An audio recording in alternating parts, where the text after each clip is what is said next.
call the meeting to order. Thank you all for coming.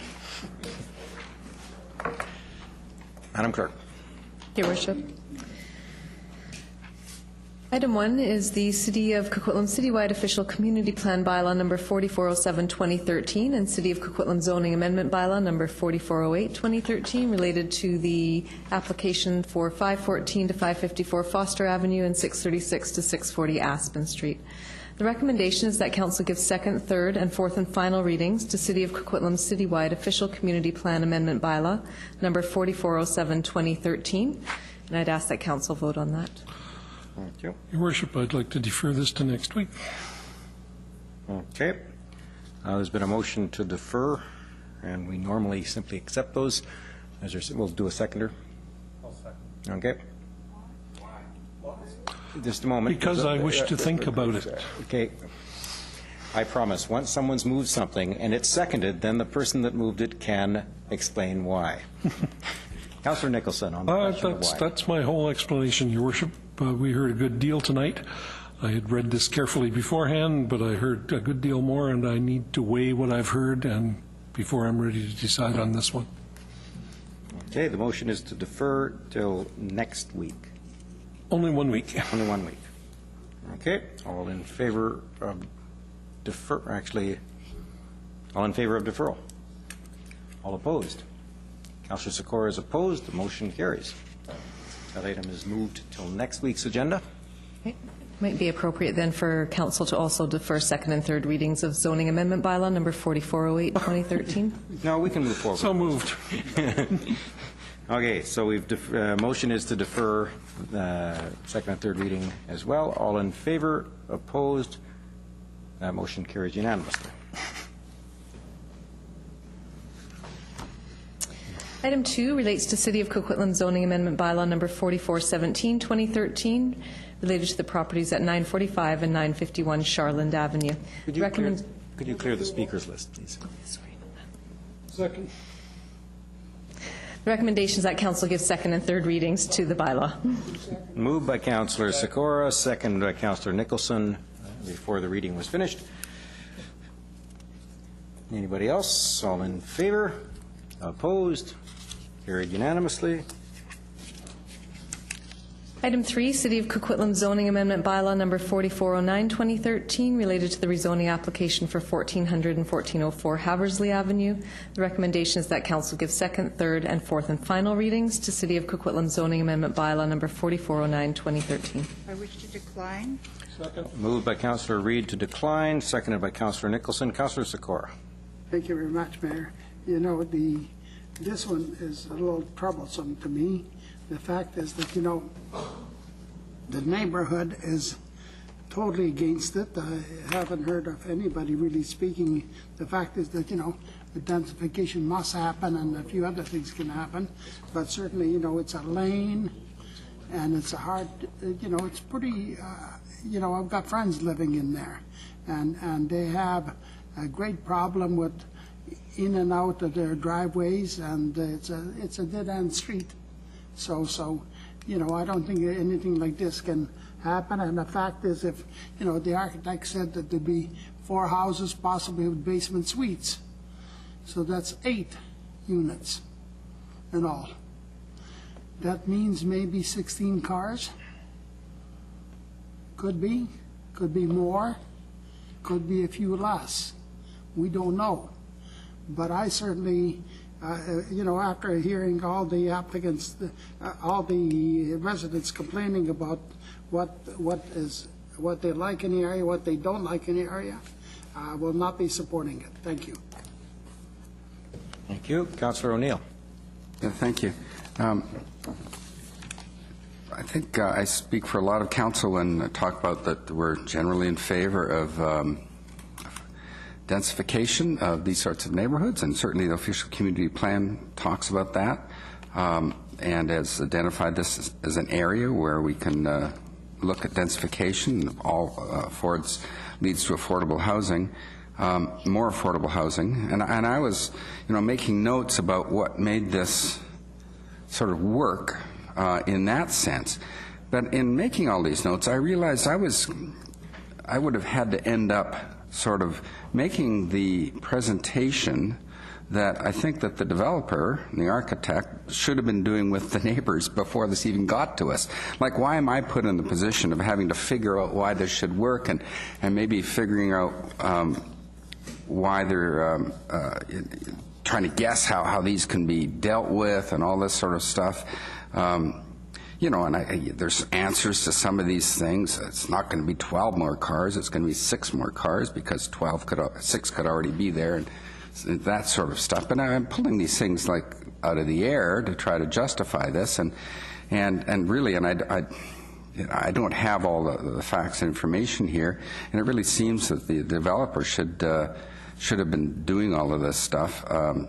Better liaison with the community there, and I'm very impressed with the community response here. It's some very intelligent points of view raised, good points, well described about the neighborhood. I've been to the neighborhood as well, and I can understand what they have to say there. It is a neighborhood in transition, so I think I think people have to realize that there is going to be change coming there, and I do want to see change in that neighborhood, and I do want to see a lot of housing choices develop in that neighborhood, but I want to see it done properly. So I've got no objection to going along with the proposal to decline at this stage, because it's clear to me that something has gone off the rails here. Something didn't even get on the rails to begin with, and that's the community engagement. So really, a lot of issues need to be dealt with. Thank you. Councillor Aspenson. Well, thank you very much. You know, I drove into this neighborhood. I've driven through this neighborhood in my other job for a long time. When I looked at this proposal, and right from the beginning when I saw 4 going into this neighborhood, struck me as being too much. Area in transition, there's a transition of larger homes in that area, more executive-style homes, than 4 very small 33-foot lots that don't fit. And I think the neighborhood saying, well, you know, we could accept 3. It seems to be a concession that they're willing to make. I think they would prefer to have 2 new single-family, even if they're larger, on there, but they're willing to accept some density increase. And that's good on them. I think that is, because it's a unique neighborhood. It's not a through street. It has a weird dead-end type of, same with the other one. It's something you don't see anymore, but it creates a unique community. But this doesn't fit. And to Councillor O'Neill's comment, though, and I think it's very apt, is that the developer really should have gone into the neighborhood, got the pulse of the neighborhood, talked to the neighborhood, as they said the other developers on larger homes had, and worked with the neighbors to allay their fears and not have the resistance in the neighborhood to get a successful application through council. And I think they're going to suffer the fate tonight for that, for not going into the neighborhood, not doing that pre-consultation. As Councillor O'Neill said, it's not our job to figure out the pros and cons here, that should have been done ahead of time. So I'm not going to support this as it is.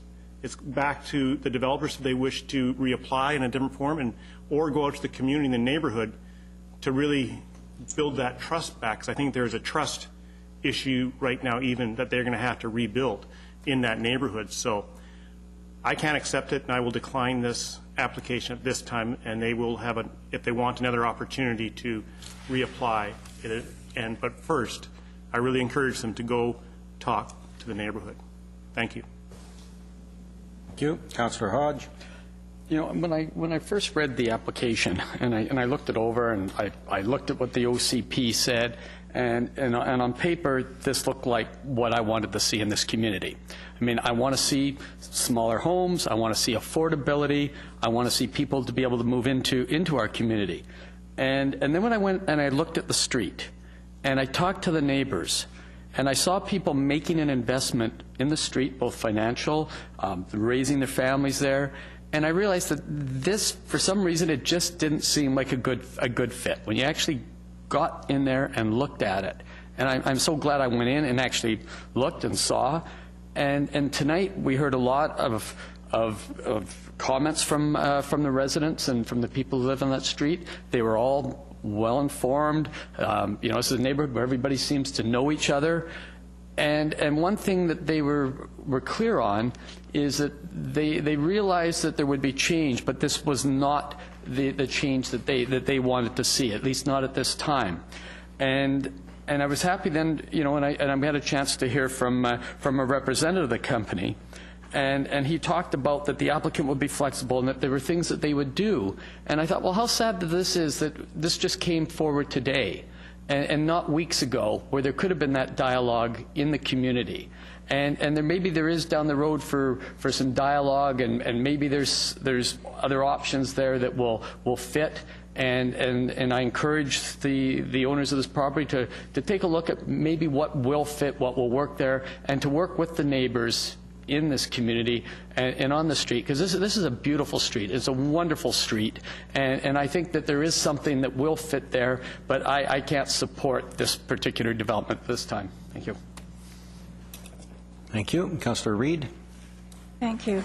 I move to decline the application because when we first started down the road of trying to do our densification, and someone asked a while ago, why are we doing all this densification? And basically over the years in Metro Vancouver, each of our cities have to accept a certain amount of densification, and then you look at what lands you've got and you work from there. And some of the things that we've done, I think, are very successful. And some of the other things we've done can get in this catch-24 situation where this one is. This particular piece of property, in my opinion, it just doesn't work for the densification that's being proposed. It just doesn't work. And when you even look at the lane, I mean, it's an unusual lane situation with the church coming in and all the traffic. And then you say, okay, well, let's look at the front. What can happen to the traffic? Well, not much, because there's nowhere to go. You go in and you're stuck, and you come out again. There are lots of neighborhoods that will have these parcels of land that were bigger from when inception in Coquitlam, and some things will be able to be done to them. This just isn't that piece of property. There's too many things going against it, in my opinion.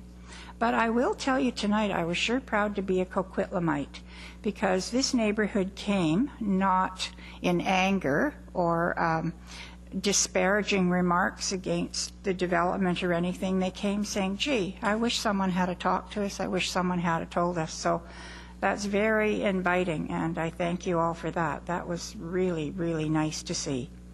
But unfortunately, this just isn't the right fit for me in this neighborhood, so that's why I moved to turn it down. Thank you. Thank you. And myself on the list. This is how to get a project rejected.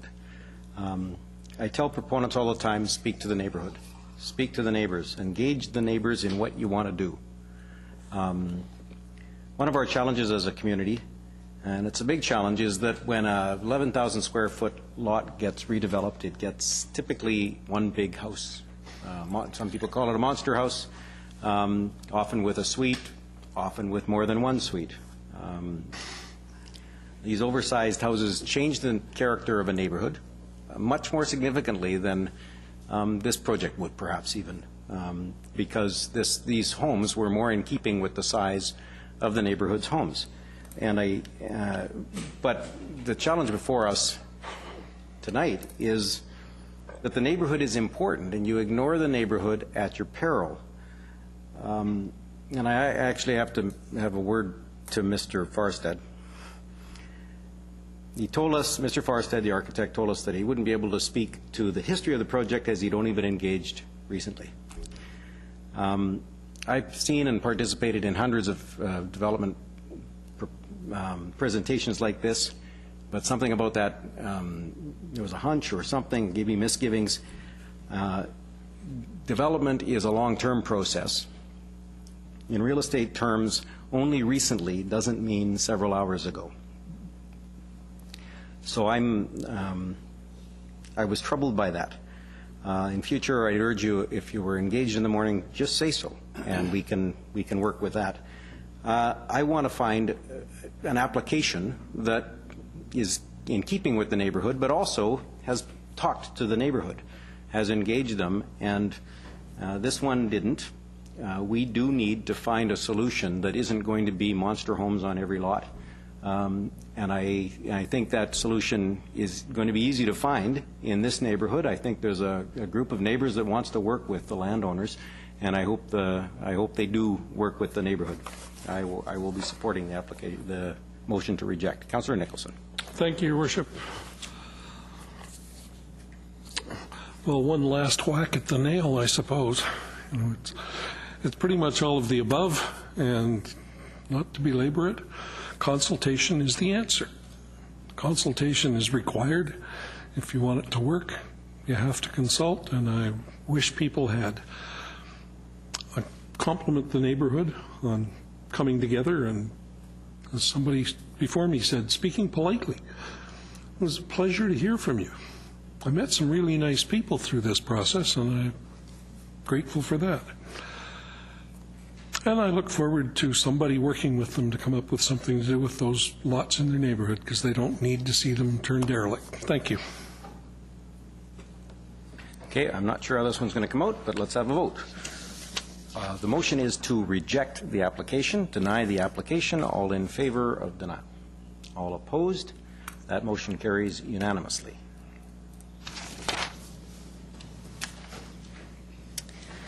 Item 4, City of Coquitlam Citywide Official Community Plan Bylaw number 4415-2013 and City of Coquitlam Zoning Amendment Bylaw number 4416-2013 related to the application for 3486 Wessex Court. This is the daycare facility. The recommendation is that Council give second and third readings to Citywide Official Community Plan Amendment Bylaw number 4415-2013. I'll ask Council to vote on that separately. Moved by Councillor Asmundson, second by Councillor Nicholson. Councillor Reid. Thank you. This was for second and third reading. Before fourth reading, there's a lot of issues that I think were brought up tonight that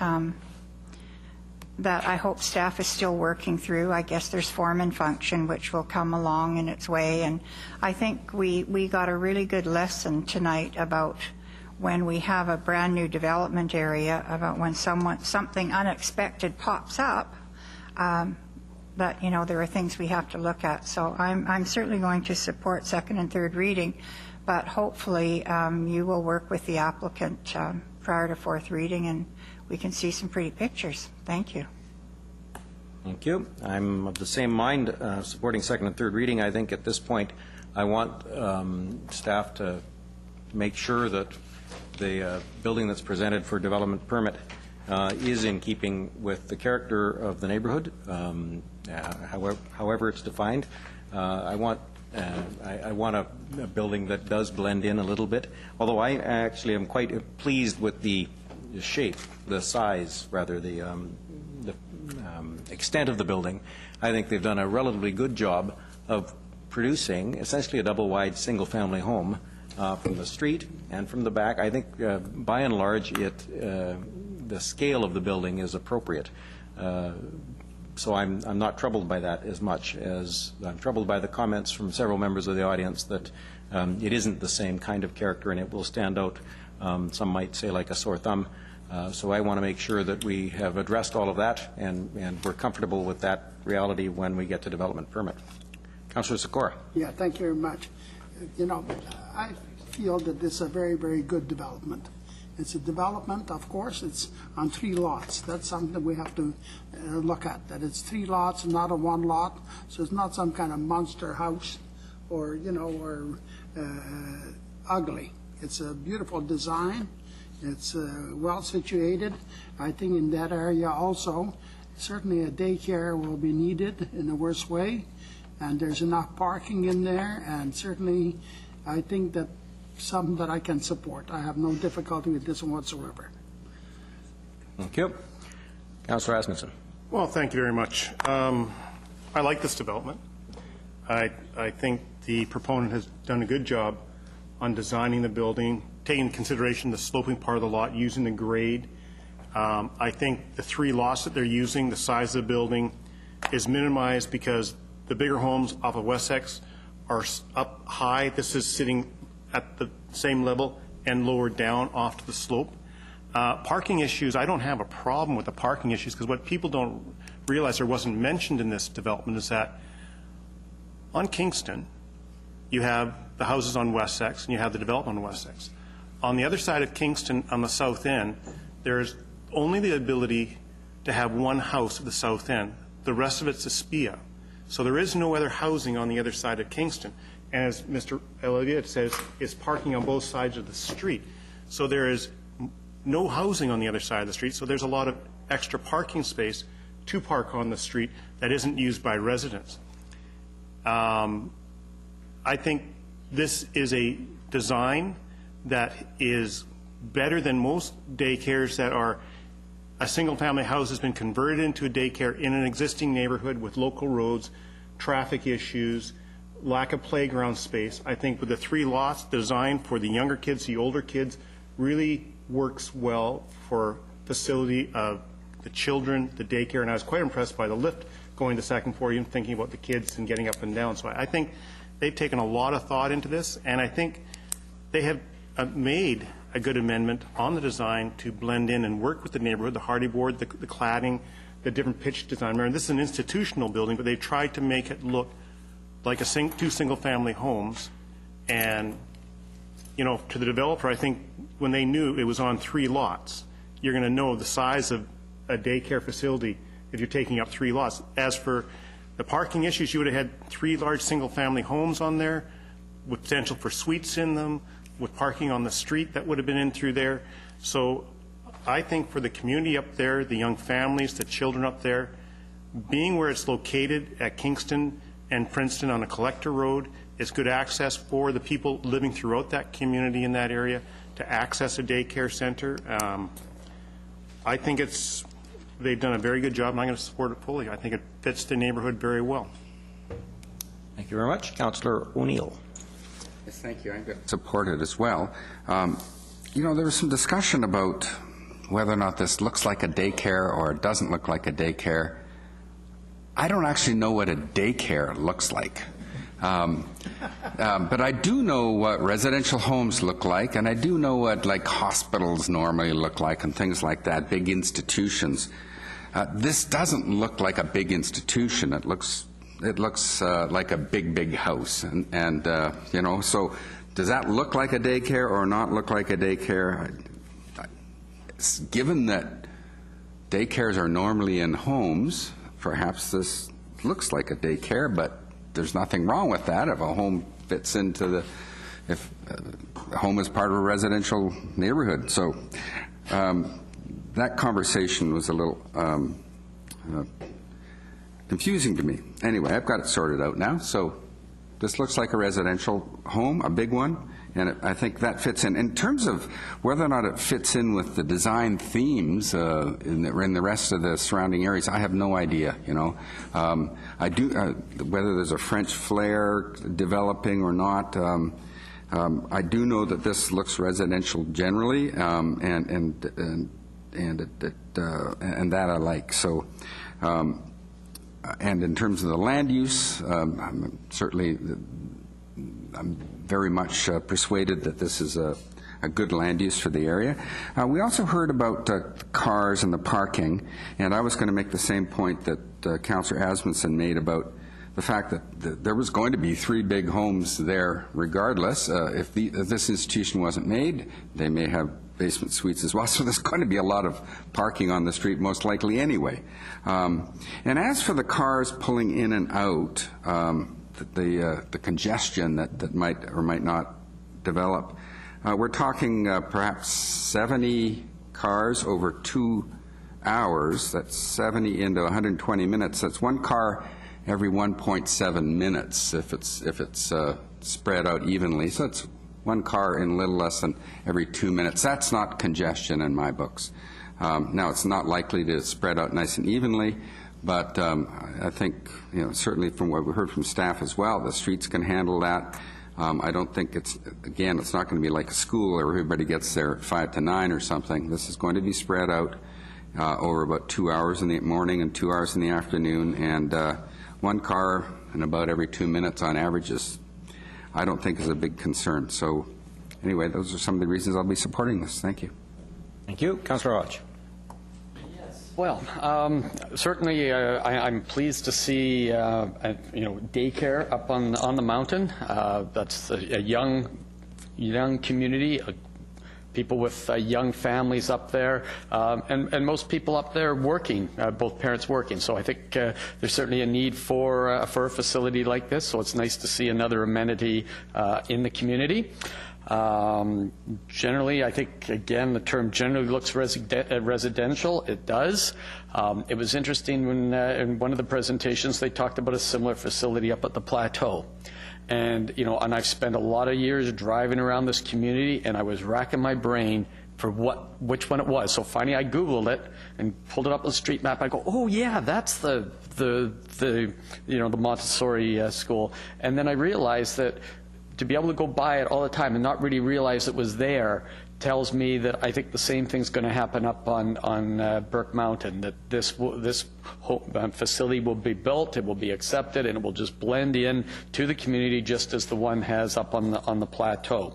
Again, for parking, there's a lot of off-street parking there, more than what's required. The traffic on the street, it's on a collector road, a road that's going to go out to Coast Meridian. And I learned something about daycares today, and that is, of course, that not everybody shows up at 5 to 9 and picks up at 5 after 3. That the traffic volume is going to be spread out over an hour to 2 hours. So I don't think we'll see that big rush of cars that we might say at around an elementary school. So I was happy with that. So, all in all, I'm happy to see the project moving ahead, and I'm pleased to support it and help move it ahead. Thank you.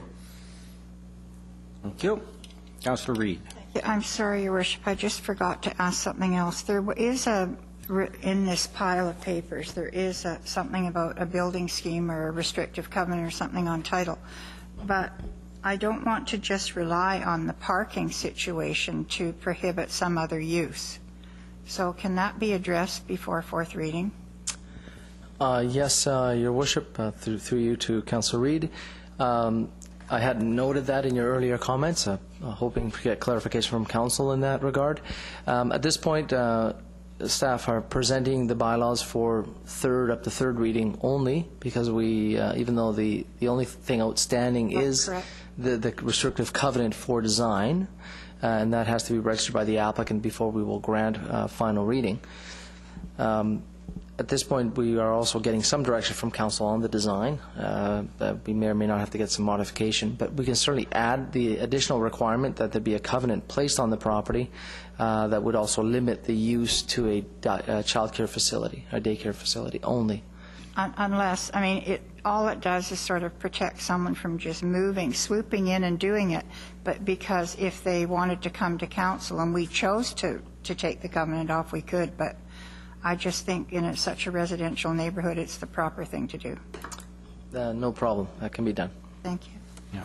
My own comments on that point is that probably your intent is that it not necessarily be a covenant, but whatever structure or whatever mechanism Council deems appropriate to protect the residents from the unintended thing. Okay. And my last comment, I do, since this is about to pass, I do want to applaud Westbuild for their efforts to build the complete communities. When we were up at the Easter egg hunt on the Green Street, we saw the number of customers that are going to be pounding down the door of a daycare. And when this is all done, I challenge Council to a tricycle race.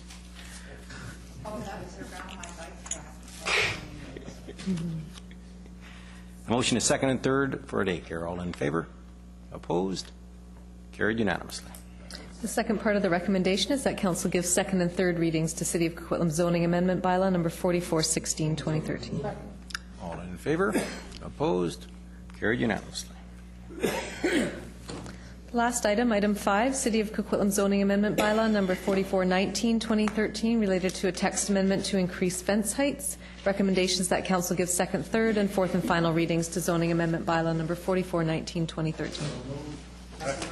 Moved by Councillor O'Neill, second by Councillor Nicholson. All in favor? Opposed? Carried unanimously. I do want to, on behalf of City Council, congratulate Prince William and Kate on their baby. And I know that they're thinking of names, and one of the top names on the list, and the one I'd like to advance as my choice, would be Richard. King Richard? Lou. Yeah. I don't think they're considering Lou, actually. The motion is to adjourn. All in favor? Opposed? Carried unanimously.